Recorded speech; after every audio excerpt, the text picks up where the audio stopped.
Commodork Sordid Tales from a BBS Junkie is a short book written by podcaster and all-around internet personality Rob Ohara. I learned about him through his podcasts, Sprite Castle in particular, which is a terrific Commodore 64 game-by-game podcast.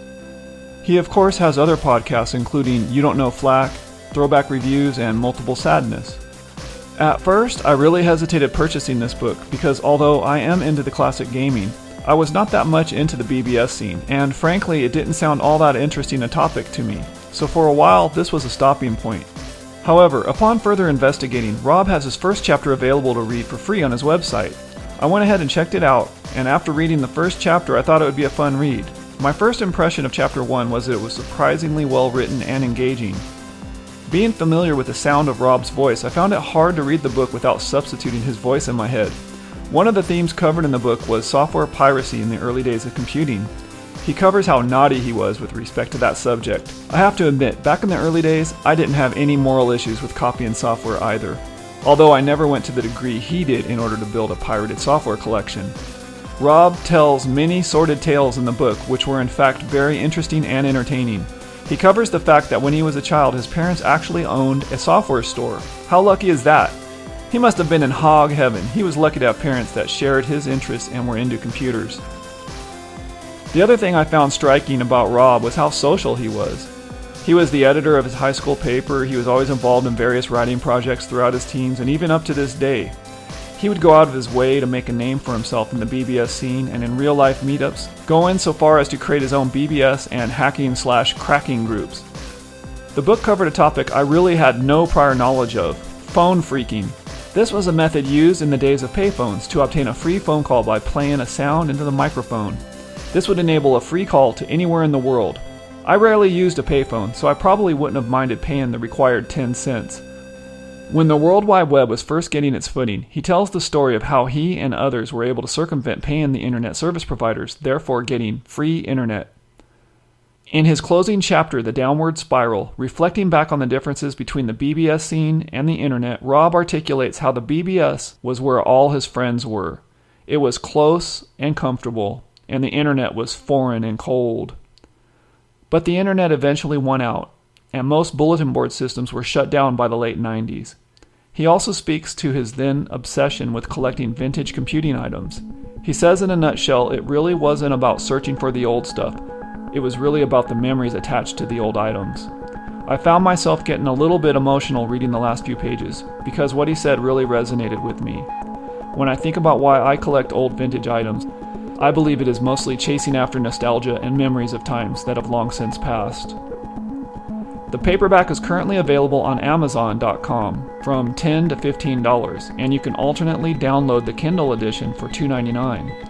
On Rob's website, not only can you purchase this book, but you can read reviews and you can find full color photos of all the pictures contained in the book.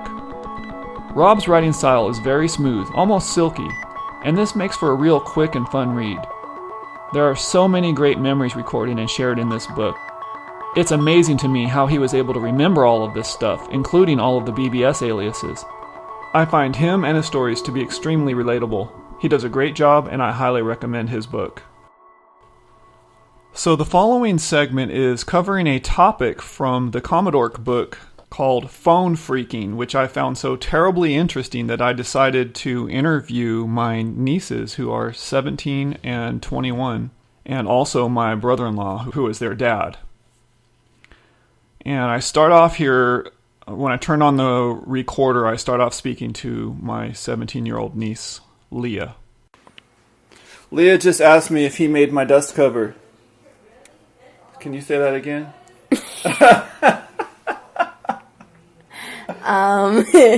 Did Commodork make this Commodore? Did he make this? And then, what about that? Sure. Did he make the Commodore computer? Mm-hmm. No, but he likes it. That's why he named his book. He's into it. So they, like when you're into something, they call you nerds or dorks. That's what it is. Oh, okay. Yes. His real name is Rob Ohara. That's right. It's a good book. You should read it sometime. I'll let you borrow it. All right. Would you read it? Probably not. Why not? It's about computers. This was real interesting. Guess what? There was a chapter on What? phone phreaking. Do you ever freak? What? Do you know what phreaking is? No. How old are you? 17. You don't know what phone phreaking is? No. See, you're old. How am I old? You don't know what phone phreaking is. That's where you go to a payphone and you play a sound and you get a free phone call. Free long distance anywhere in the world. Wait, how am I old then? I'm just kidding. Oh. You're too young is what I'm trying to say. Anyway, I bet you even Simone doesn't know what phone phreaking is. No. So then right after this conversation, I walked into the room and interrupted the conversation that my other niece, Simone, was having with her aunt to ask her about phone phreaking and to tease her about getting old. Do you know what phone phreaking is? No. Tell Phreaking. Tell us what phone phreaking is. Phone phreaking is where you play audio. You play audio tone inside a payphone, and you get a free phone call because it thinks you put quarters in it. Because there's a little noise it makes when you put a quarter into the payphone, and that's what triggers. Why would you use the payphone if you have a phone? Because you're old, and if you're old before you're Yeah, old, you know what phone phreaking if you're is. really old, then you wouldn't have a cell phone. But then how would you have a cell phone to use the payphone? Simone, this is in the 80s. There were no cell phones. Oh, so what would they use? They would use like you could take those cards you get and they make noises. They would modify one of those to make the exact tones, So they and then they would play that into a payphone. Isn't the payphone just 25 cents? Who wants to pay? If I'm you not have a gonna pay quarter, 25 cents to modify a card. that's because you're rich. Back when I was growing up, we weren't rich. Glenn, how did you figure out how to do the card? I didn't do this, first off. I wasn't a Oh. phone freaker. You just said. I said, do you know what it is? I never said I did it. You just said back in the day we weren't rich. I wasn't, but I never used payphones either. No. I wouldn't even try. I wouldn't even consider using a payphone.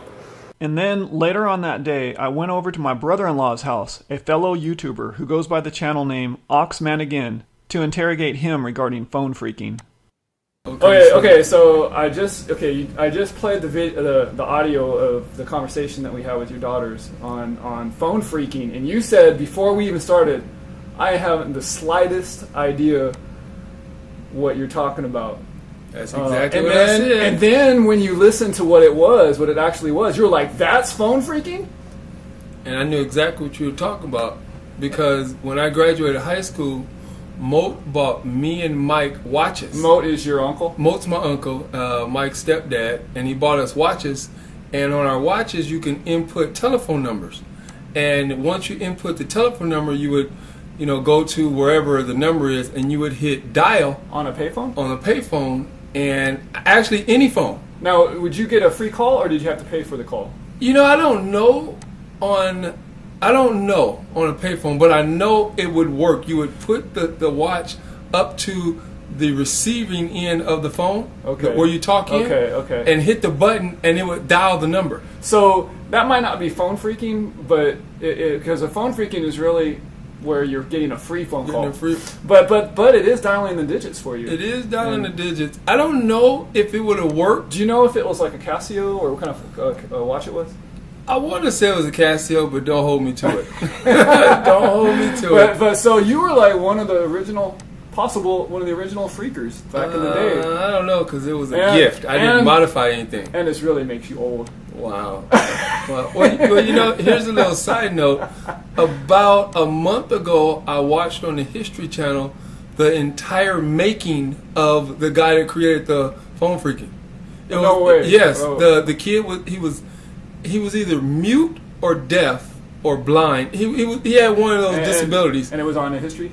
Yeah. History Channel? And he would click in it with his mouth, like something like that, and he would get free phone calls. Yeah, see, it's just certain digits. I don't see how that's possible from what you just told me, but certain tones that go into the phone is what give you the free phone call. Anyway, that was all we want to talk about with phone phreaking on the chapter Phone phreaking. in the Commodork book. Which, by the way, everyone that hears that name thinks it's hilarious. But, all right, thanks, Charles. Alrighty, bye.